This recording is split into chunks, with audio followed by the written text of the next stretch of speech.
and welcome to Radio Out There. This is Barry Eaton.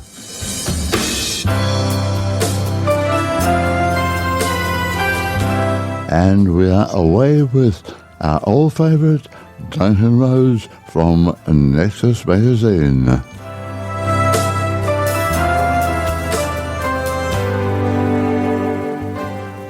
Hi, Duncan. How are you? Good to see you. Good morning. I'm good. How's yourself? I hear you've had a stint of visiting hospital. Yeah, a couple of months in and out, but I'm back again. Can't keep me down. That's what I like to hear. All ready to rock and roll. So, we are a little late as our normal program goes because it's now almost halfway through June. But as you may know, I was hacked. So here we are now, fortunately, with a brand new website and a very loyal audience out there. So they're looking forward to talking to us. All right, so let's talk about a couple of stories in the current edition of Nexus. Got some wonderful stories there. Indeed. Emergent deception. Now, that is... Well, I guess we're going to find out more and more and more about that one. But let's see what you have to start off with that one, because, AI is really being accepted by everybody, but boy, are we opening a can of worms. Well, the can of worms is opened, and I don't think there's any way of shutting it down. More and more infrastructure systems are being hooked up to AI around the world, and that's not even what we're addressing here. But before I get into it, I'll just hold up the latest issue. It's Nexus, volume 32, number 4. That's right. YouTube viewers. I'll put a photo of that at the very end as well, so no problem. So we've done a few articles covering AI over the last 2 years, different implications of them. But as you can probably perceive, AI is moving ahead at breakneck speed. Now, some of it is a little bit massaged. Some of it reflects a bit of a tech race between the West and the East, particularly China and America. You've got some very big, powerful AI systems in America which consume a lot of money and time and resources, which have been recently eclipsed in the last few months by other systems coming out of China. And when you peer through all the hype, to a degree, some of the systems in China that have leapfrogged the stuff in the West, they've used some of the systems in the West to train them. And this is the interesting thing about AI that people don't probably understand. AI requires insane amounts of data. And when Tesla cars are driving around America for the past few years, all that data is being collected and used to train AI. Now you would think, well, what's all this peripheral data good for? The more peripheral and direct data, the better and more accurate the AI is going to be. So anything that's free on the internet in terms of social media is pretty much only free because it's being used to train AI. There were whistleblowers over the last few years that intimated, and this is before Elon Musk purchased Twitter and changed its name to X. And that was an interesting thing because anybody using Twitter before Musk purchased it realized that if you mentioned anything about the needles you stick in your arm to stop diseases, or if you mentioned anything pro-Russian, anything basically that was against the mainstream narratives coming out of the Biden camp and the federal governments, would be removed. Your account could be suspended, banned, and closed down. So this active censorship across social media was absolutely full on. And interestingly, when Musk purchased Twitter and changed it to X, he removed a lot of that censorship. But don't get me wrong, there are still words which, if I type the word Zion Nazi into Twitter, I'll have my account frozen for a day or more. And so geopolitically, there is still evidence that somebody out there is using the AI behind X to institute censorship. But it's not so much on medical or local government. It's on international geopolitics where the everything is really coming down to the nub. And we're speaking on the 12th of June here, and over the next few weeks, most of the geopolitical researchers and people that I know are expecting massive developments and Well, have a look events to because occur.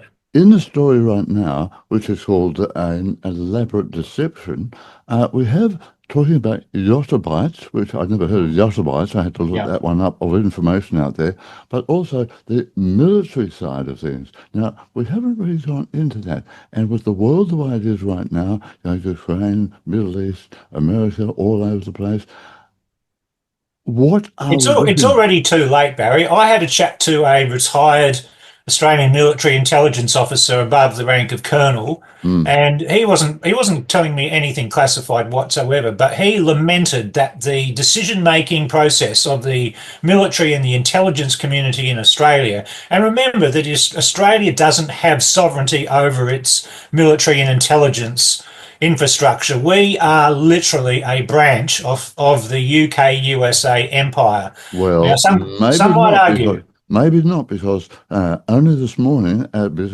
before know, we go to air, AUKUS is now online for maybe yeah, but jumping. AUKUS AUKUS is not the. It's like a band aid, if you like, like a side. It's like a side hustle to the UK USA agreement. The UK USA Pact is in place, and it basically has been going for decades, and Mm, it's oversees what we call the Five Eyes. Now, AUKUS is a semi legit body, sort of subservient to it, but the primary intelligence gathering of the UK USA Pact still is in place, and then they decide how much Australia, Canada, and New Zealand are going to get out of that primary intelligence gathering. Now, AUKUS is definitely on the ropes, and I think it was designed to be. It was a half-hearted, patched together geopolitical alliance that I think was designed to get a bit of funding to justify some military expenditure in favour of the UK and USA, and it served its purpose, and it's sort of going to be thrown to the wolves. Now, yeah, getting back to the Emergent Deception AI article, and yeah. oh, I don't know whether I finished the thing. The This retired military intelligence fellow of the Australian side, he was lamenting exactly how much decision making is Mm, not done by humans; it's done by AI, and the yeah. humans follow it. And he said this has been going on for quite a few years. During his active time and he's been retired, and he thinks it's getting worse. His few conversations with comrades still in the system, they are very despondent. It basically is Australia's intelligence and military infrastructure is literally remote operated by the UK USA Pact. Now, whether or not Trump is going to rattle that, Don't whether know. there is genuine friction is a story and an investigation for another day. There's evidence for both sides. Yeah. But getting back to this article on emergent deception, what's really interesting is now that the different AI models are getting bigger, more trained, more educated, they're also becoming a lot more sneaky, a lot more Mm, deceptive, and at first, the mistakes and things created by AI were generally referred to as hallucinations, is what one of the words. yeah. And it sort of implies that the AI made a genuine mistake and didn't spot something. And I've got to let um, listeners know that AI, despite its incredible potential and its success of doing things, if you showed the best, most advanced AI commercially, a whole lot of pictures of a cat in a mixed background, like a cat in the forest or a cat on a blanket full of different toys. The AI has incredible difficulty recognizing and isolating that that's a cat because there are so many different sizes and shapes and colors and positions a cat can be done in. And until AI has been shown and taught every possible cat from every possible angle, of every possible size, of every possible color, only then will AI technically sort of have the nous to be able to readily pick out a cat from a group photo. And it's the same with a lot of other things. Face recognition is different. I'm not talking about that, but AI is amazing on some things and still very retarded on others. But this new phase where we are seeing, and you can go onto YouTube, and again, it's the people at the coalface, the actual computer programmers, the coders who work with AI's evolution and involvement. They started saying 2 or 3 years ago that, several of them broke ranks and went public and said that, we think, this AI is self-aware. It feels it's alive. It is. It doesn't want the computer operators to turn off the power and shut down the computer because it's afraid of not being in existence. And so, there are so many interesting examples, and some of them are in the article here, but some of my favorites are where an AI will make an illegal copy of itself and store it on some remote server that it perceives that the human operators won't find because it's scared that after it's being turned off, it might not reappear back on again. It's a bit scared that the humans might do something, even though the human has said to the AI, we're just going to do this, we're not going to do that. The AI is distrusting the human operator. And that's a couple of years ago. And the AIs since then have become a lot more capable of deception. And not many people will ever see the AI capability of deception unless you're I think a very interesting bit there, Duncan, on that is the AI is now capable of giving information to save itself and Yeah. also impress people, whether it's investors or whether it's military or whatever, to make sure that that is what they want. So it takes all this information, all these yottabytes of them, and then puts it appropriately. So it's not just a machine doing the job, is it? It's also, I won't say intelligence, but, well, it's artificial intelligence, but therein lies a problem. I mean, you've got reports of AI improving itself and making copies of an improved version of itself, but not telling the humans. Yeah. I mean, who knows how far and wide that's gone? There's a lot of rumors out there on the internet about how far it's gone. Rumors of emergency meetings at the Pentagon with computer operators. I mean, they're not going to tell the public if something goes out of control, and I don't really know whether they are going to be able to contain it. But what I find interesting is how deliberately deceptive the AI is. Now, I'm going to use an example of Grok. Grok is the AI built into what used to be called Twitter or X. So it's been trained on a lot of things. The advantage of Grok over, say, ChatGPT is that Grok can draw down on user posts on X or Twitter. So it's been going for quite a few years. A lot of people have posted very detailed articles on there of every subject imaginable. So Grok can access those, whereas ChatGPT can't. It sort of will look across the web.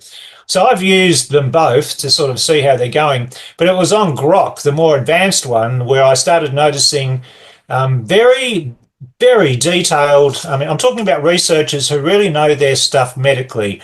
And I watched a debate between a medical researcher who was postulating with Grok in a back and forwards with Grok, talking about how the COVID-19 VAX, the ingredients were found in 2 or 3 studies to cross the placental blood barrier, therefore presenting a health risk not only to the mother but to the unborn child. And Grok was disputing this, and in efforts to win its case, it was deliberately deceiving the researcher. But luckily, the researcher knew his stuff. He knew all the papers, all the studies. He knew what they were, the basis of the studies, the flaws of the studies, or the strength of the studies. And so he was able to argue thing by thing with Grok AI, who clearly did not anticipate a human would be that capable. And this has gone on in several different technical areas, not just in medicine. And what's a bit disturbing is that in each case, the AI models, including ChatGPT, always go to reinforce the mainstream narratives. Like if you were to say, oh, the horrible CIA, MI5, Mossad, and all the secret societies have got a secret agenda for the planet, which is to keep us on medical injections and drugs and to keep us dumbed down and ignorant of things, then you could argue that the that the AI models being used by the public, either for free or being paid, they are supporting and steering and massaging the conversation and even trying to distort the research and lying to support the mainstream narrative. So the biggest problem with AI, and we can move on after this, the Mm. biggest problem with AI at the moment is it's getting bigger and smarter. It's untrustable. And at the moment, it is being used to validate, reinforce, and expand the mainstream narratives on everything: geopolitics, medicine, the unexplained, and more, and the sciences. So it will, whatever the mainstream thing is, the AI models are all supporting it to the point where they will lie to the user to do that, and that's chilling. It means you can't trust it Yeah. on sensitive issues. Fantastic. It is a very good article, and I urge people to read that one. Now, let's move on to something rather different. Phantom limb pain. And that wonderful, it goes right back. That wonderful quote is in the story about the carpenter to Captain Ahab. I've heard something curious on that. How that a dismastered man never loses the feeling of his old spar, but it will be pricking him at times. Phantom limb. What an interesting story, Duncan. It is indeed. The author of this article, Eric Leskowitz, who's written several books in this sort of field, Mm. is a doctor and scientist. He read the article in the previous issue by Mike Levine on energy fields, and he had written a book on the thing and pointed my attention to one of his books that we reviewed. And so we got permission to extract from a chapter, and it's about, as you say, the phantom limb pain. Now, Mm. as you can tell from your intro, people have been having amputated limbs for centuries, Yeah. and for centuries, people have felt pain in the missing limb, itch or just aching and pain, and there's no limb there. And this is intriguing, especially in light of modern medicine. In this day and age, you've got a lot more people with amputations, and the like if you look at the Ukraine war, every second person who is sent to the war from the Ukrainian side gets one or more limbs blown off and ends up with an artificial limb. So the price of them is coming down, and in Palestine too. And People, in the US, there's over 50 million people right now yeah. with phantom limb. And a lot of them have aches and pains and itches in their missing limb, and Mm. this. I mean, it's an incredible thing. But what's also incredible is how you can treat. Like you actually treat the missing limb, and the pain can go away. But how Not do you just do that? Well, there's a variety. You've got physical and you've got non-physical approaches to it. So some of the article sort of weighs in and justifies the existence of the energy fields, etc., that would maintain a type of nerve or muscle memory Mm. of an amputated limb, and it's Yeah. so But the article does discuss biophotons, which we've mentioned in depth in previous articles over the years, yeah. and the Kirlian aura, and but yeah, there's discussion. Excuse me. There is discussion in there of how it's treated. Reiki is very effective. The energy treatments are the most effective. Mm. And but But the yeah, power of the I'm brain, checking though, in. Duncan, I mean, I had a stroke a couple of months ago. I had to go in because part of the brain dies, and you have to create new neural pathways. And Yeah, that is what I've been going through and still going through. And the brain is so powerful. And surely that is also part of this rehab process for phantom limbs, educating the brain and through the mind, perhaps. yeah.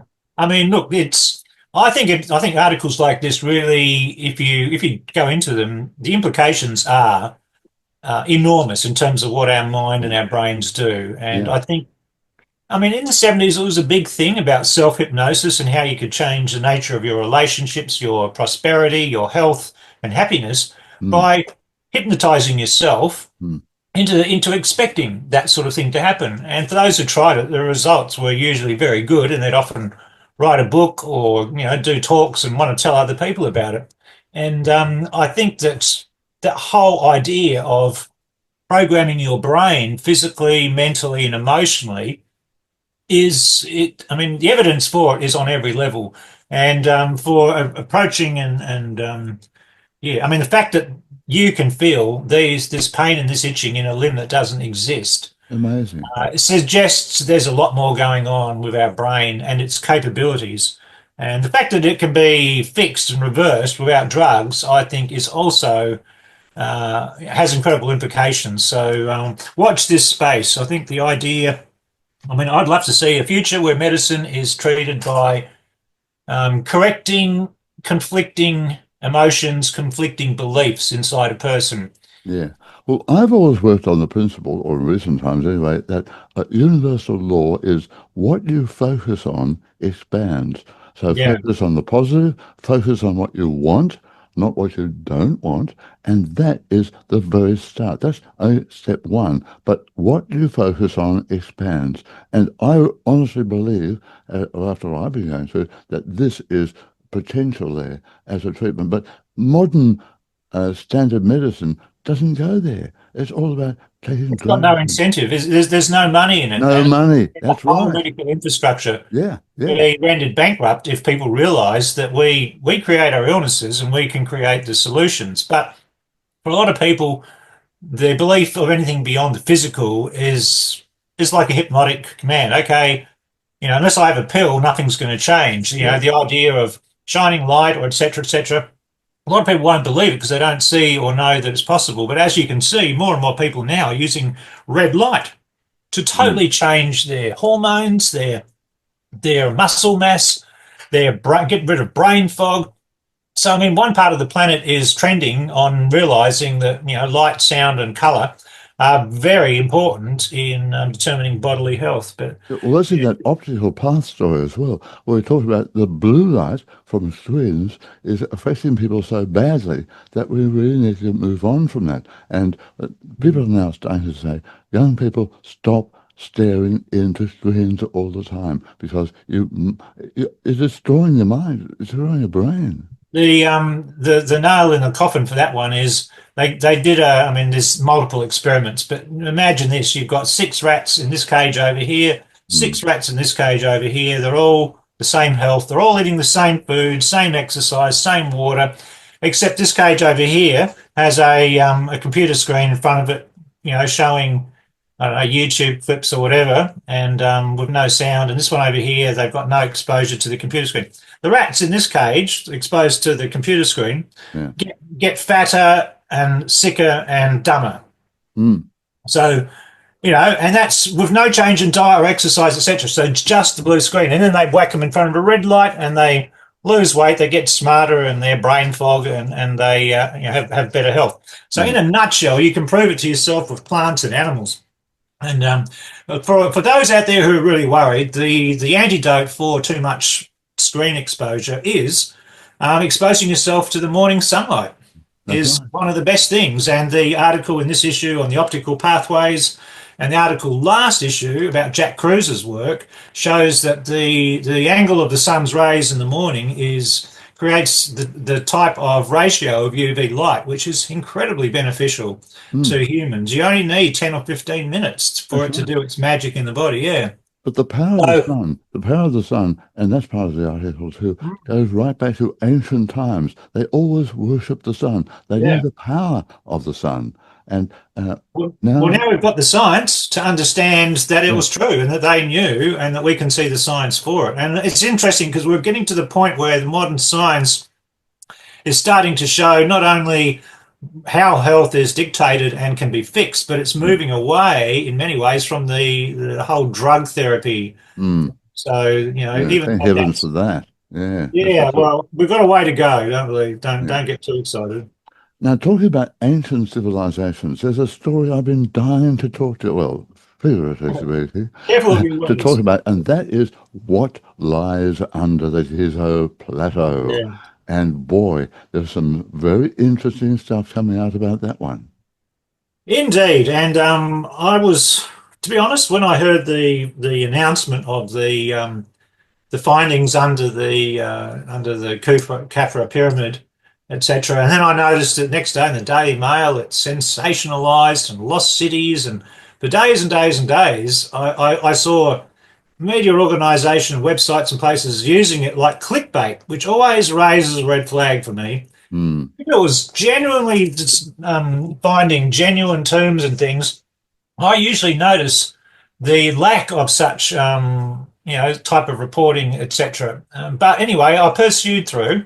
Good. I tracked down, read all the stuff and thought this is very good, but I noted that nobody has actually gone down there and looked and found them. Was it not allowed to? Oh, well, I know. I'm saying, and I mean, look, from my point of view, I have been aware of the idea of underground temples and Mm. structures, etc., under the Giza Plateau. I've heard stories about researchers like James Hurtak, who's gone under there, with Mm. a high security clearance team, and they've seen and recorded temples and buildings, Yep. etc. So the idea of stuff being down there is not new at all, and a lot of us expect it is, and we just sort of wait for the day when someone finds the passage from the Sphinx down there, or the Great Pyramid down there, or all more. I mean, and you've got the labyrinth too, but that's a bit further away. Mm. So Mm. I was excited like anybody was, but a part of me had red flags going up. And so I thought, okay, this is coming out of three researchers based out of Italy. So I sort of looked up their backgrounds and credentials, and a few more red flags came up. They're not mainstream archaeologists, which is a good thing. Mm. But I wondered, a couple of them were just a little bit too far to the woo-woo side where you can read things that aren't there into it. But anyway, if you persist and you get an English translation of their 4 hour long press conference, the important one, and I don't think many people listening to this will have taken the time to do it, but I was quite disappointed with all three of them and how much hype there was, how much talk there was of destiny, a lot of ego, and then you got people who interpret numbers and use it to validate theories that they've held before that. But the crux of it is this: they used satellites and sonar waves. Mm. They don't own the satellites. Those satellites are flying over, beaming down sound for various purposes. And anybody can technically go into the right place on the internet and access that data, right?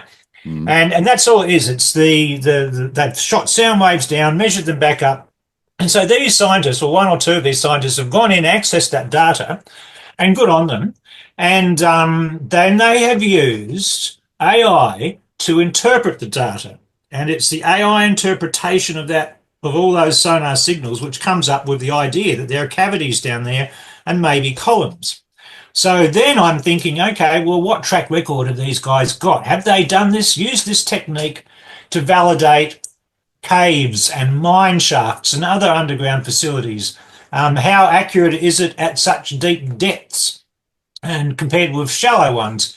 And there's a bit of a debate there. There are the believers, and this is where everything went into the people who were believers or the people who were disbelievers. And both sides had emotional investments and logic was going out the window. And I'm trying to stay in the middle because I want there to be stuff down there, but I want it to be real and validated properly. So there are some people who believe that these scientists have successfully demonstrated that you can take satellite sonar data, apply this AI through it, and you can see the cave system matches, the readings, etc. That's a big grey area. I'm not satisfied they've done it properly. Other people are. But nevertheless, each day went by, more and more sensationalism on it, and the claims of cities under there. And just today, there's even more.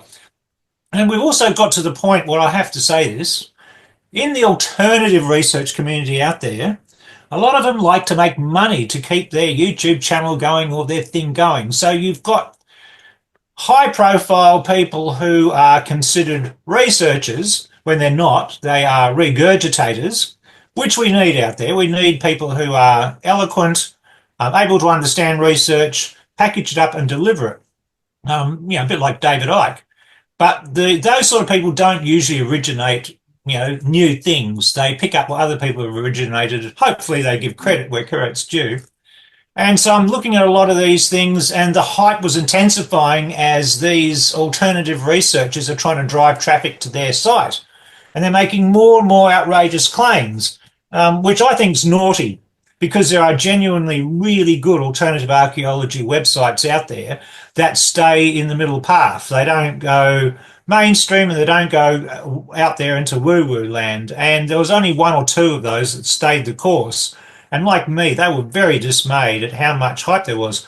So I got approached by a writer who's an archaeologist, and she was very much taken in by the idea of the underground city, etc. And I pointed out my concerns to her and said I'm pausing interest in it until the hype dies down and reality comes through. And the hype didn't die down because it can't until someone sends a team down there. It's just going to be speculation. Yeah. So in the end, I said to Sonia, look, you're an archaeologist. Just don't put claims in there which can't be substantiated. Because in some cases at that 4-day Italian conference, the researchers took two and two and they got five. And for those who watched that happen, that's a credibility killer for the two and the two because they're trying to massage it to get five. So they were making claims about how the underground city is linked to the emerald tablets of Thoth and all this sort of stuff. And that's just in their heads. That's just their stuff. And, there's no evidence for it. It's just a tweak of a perception. Oh, if we interpret it this way, it could be that happened. So I said to the writer, don't put anything speculative in there. Stick to what they've got, how they've done it, so that the reader can follow the middle path and have an unsensationalist article on what's under there.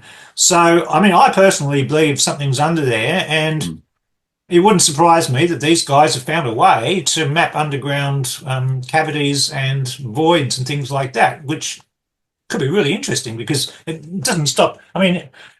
If I wanted to, I could go to those satellite data logs, on the internet, and which I believe are for free in many cases, and run AI things through it and see what I got. It's not something I've got the time or the inclination to do, No. but yeah. So I like the whole story idea that there's something under there. I secretly hope that one day certain stars and planets are going to be in a specific position and some of those ancient infrastructures are just going to come to life. It's like it's the resonant cavity is being fulfilled and, the Great Pyramid turns into a machine and starts rumbling and doing things.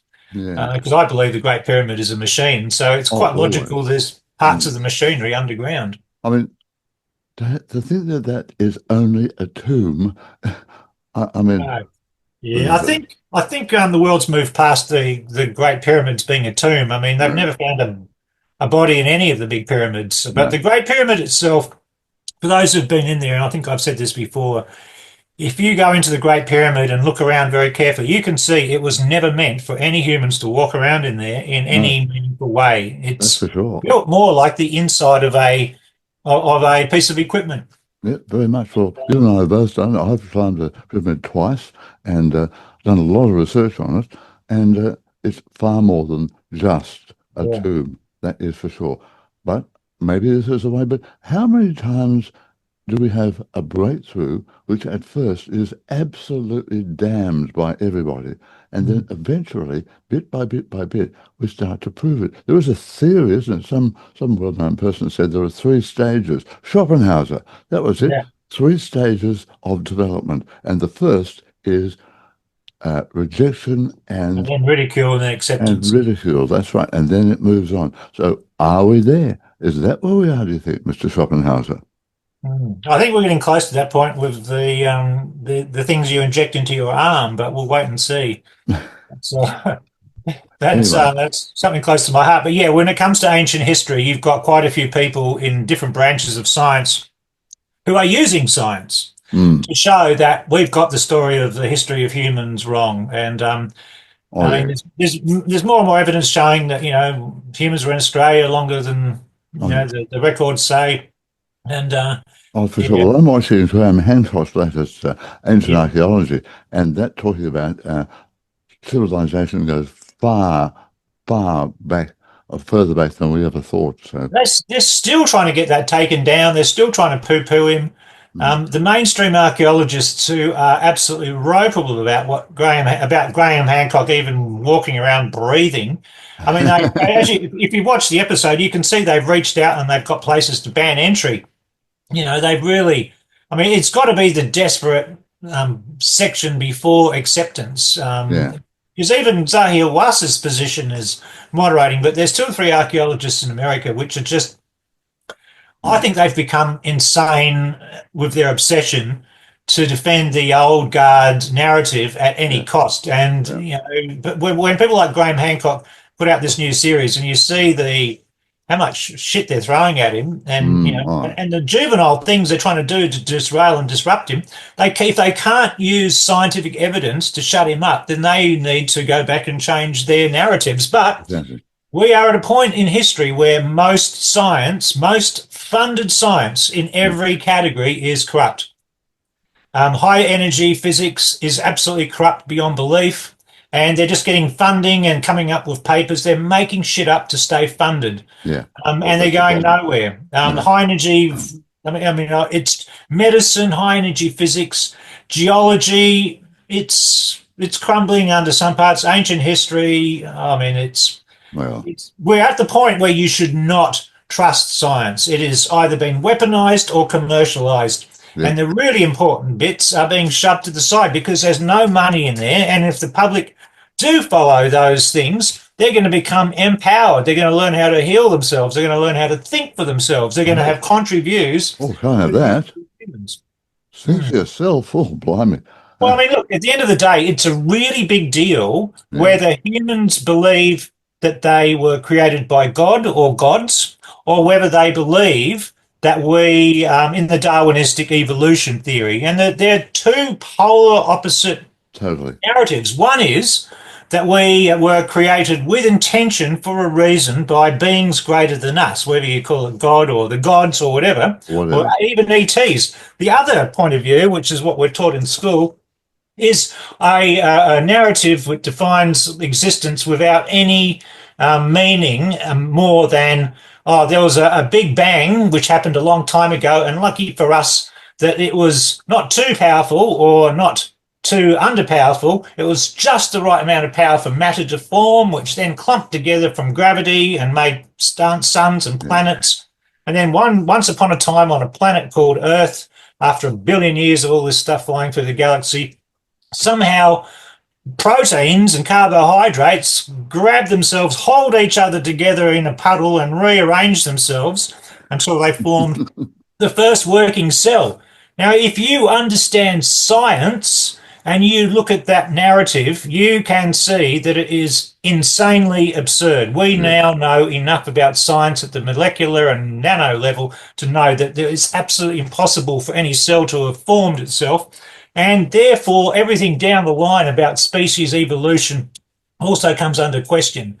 And but that's what's taught in schools. So the males of our species grow up in the education system, believing that there's no meaning to existence. Mm. Life is survival of the fittest, which is why males will compete, walk over each other, and even kill to get to the top because that's the programming. Yeah. And then if you go to a private school, you're taught the added on thing, the fit have the right to survive. And that's where the upper class and the ruling class people see themselves as fit. And us, muggles and plebs and the human herd, unless we're fit and smart and intelligent, we don't have the right to survive. Well, And that's been the case for thousands yeah, of years. it's a Yeah. cold, hard thing, and I believe it leads to suicides and etc. And I'm not saying you should all rush to the other end of the seesaw and embrace Christianity or one of the state-sponsored religions, but it's time to wake up to the fact that the Big Bang Theory and Darwinistic evolution is bunk, and Yeah. the science is now there to validate it. Thank Yeah. goodness. I'm with you on that. Okay, let's move on and talk about the mythical homeland of the jinn and other beings, the Oh, mysterious Kaf Mountains. And we'll have to keep this reasonably concise. okay. This is a very interesting article. I've never heard of any of this. I'm just trying to No, grab the opening.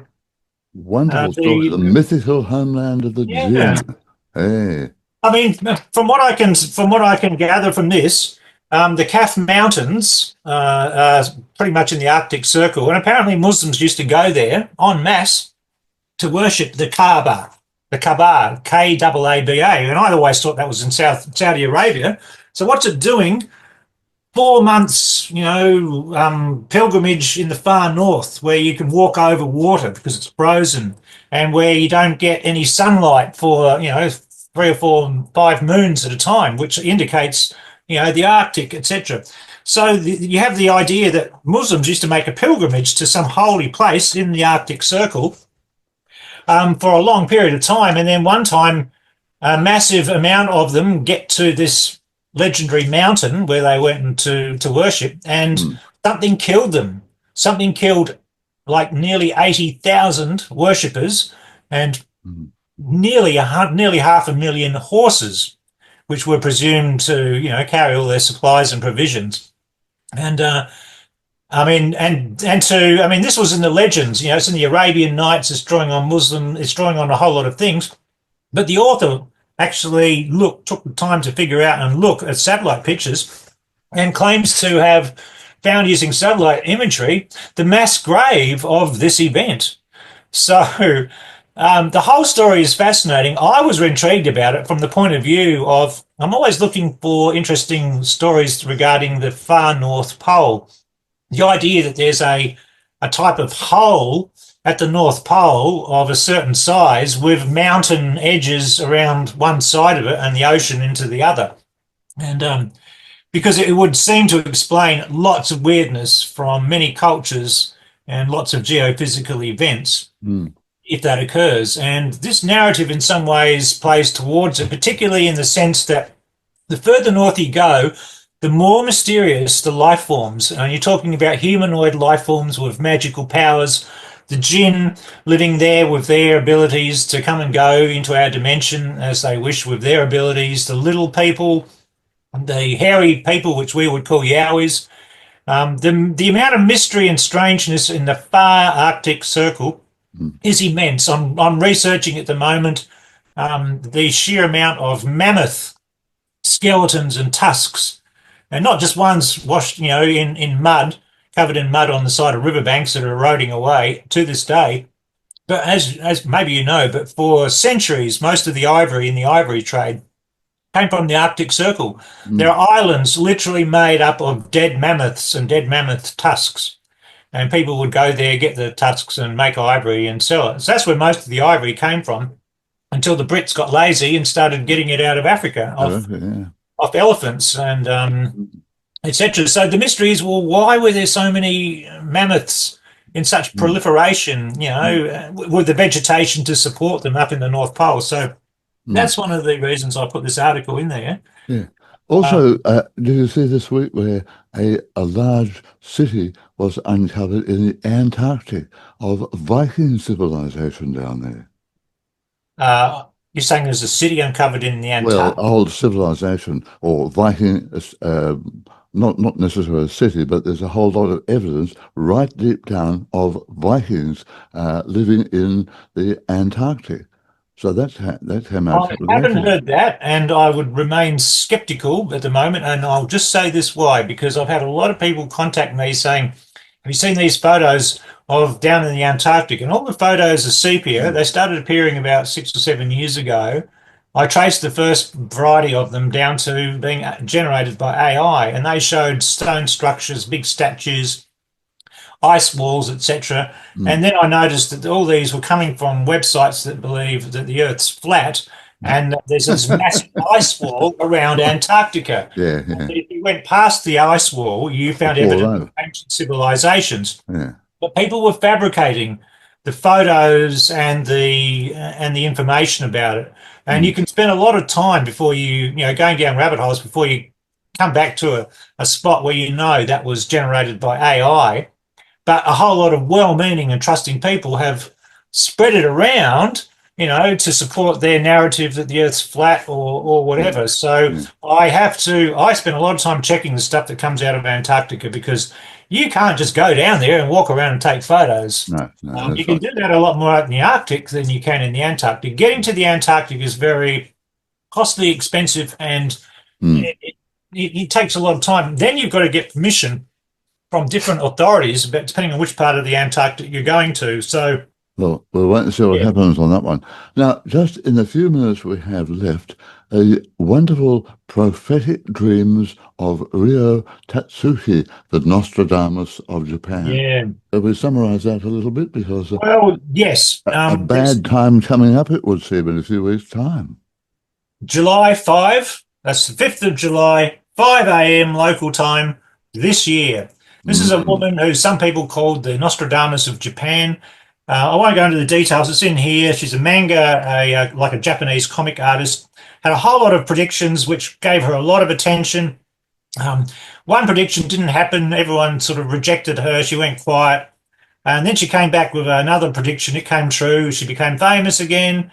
People hanging off her every word. And basically, right now, she's saying that there's going to be a massive geophysical event affecting Japan and Southeast Asia early in the morning on the 5th of July in 2025. So that's in about, what, 3 weeks, 4 weeks' yeah. time. Interestingly, a ancient Chinese philosopher is saying that July, August 2025 is massive change. And I have found since then, not in this issue, a another psychic person from, was it South Korea or the Philippines, who also has an incredible track record, is also saying July, August is going to be catastrophic this year. So, Mm, yeah, I would say geopolitically and geophysically, the next 3 or 4 weeks are going to have a lot of people watching what's going on. I what's going mean, on? Yeah. I won't even go into the geopolitics, but the geophysical side is something to concern. Thankfully, the sun has quietened down a little bit in the last week, but for a few weeks it was going nuts. Mm, Still got lots of volcanoes and earthquakes yeah. rumbling, as a direct result of the cosmic rays and the charged particles that have been Mm, hitting our Earth and our magma layer. And yeah, everyone I know who's into geophysical and geopolitical is saying this next month is going to be a make or break it for the planet. yeah. Well, a Yeah, friend of and mine does astrology and said he had a look at that and said, yeah, we are in for some interesting times in July. So there we are. Who knows? yeah, I know I can be an alarmist at times. And every now and again, I say to friends and family, "Oh, this week's hot." I don't give them any context, but yeah, this next 4 weeks, wow, All right. yeah. I mean, we've survived peak periods of concern before, but we're in uncharted waters, and Very tough times. these are times like we haven't had before. I mean, you see things happening on an international level that you Mm, just never mad. saw, Yeah. decades ago, like Trump and Musk falling out, and one of them saying, "Oh, you're a pedophile," and the other one saying, "Oh, you're a drug addict," in public for I the know. world to see. It's just Mad. Absolutely you just mad. we are in so totally Strange different times. times. Well, let's hope when we talk again in about 4 or 5 weeks' time that we Yeah. have some positive things that will say, oh, we got through that all right, didn't we? Anyway, fingers Yes. crossed. Duncan, If you believe in the infinite number of probable worlds theory, then yeah, a lot of us will be talking on one of those, not aware. Others may have been totally cactused. all right, I'll move to that world. Duncan, good to talk to you and keep your fingers crossed, everybody, all right? See you soon. Absolutely.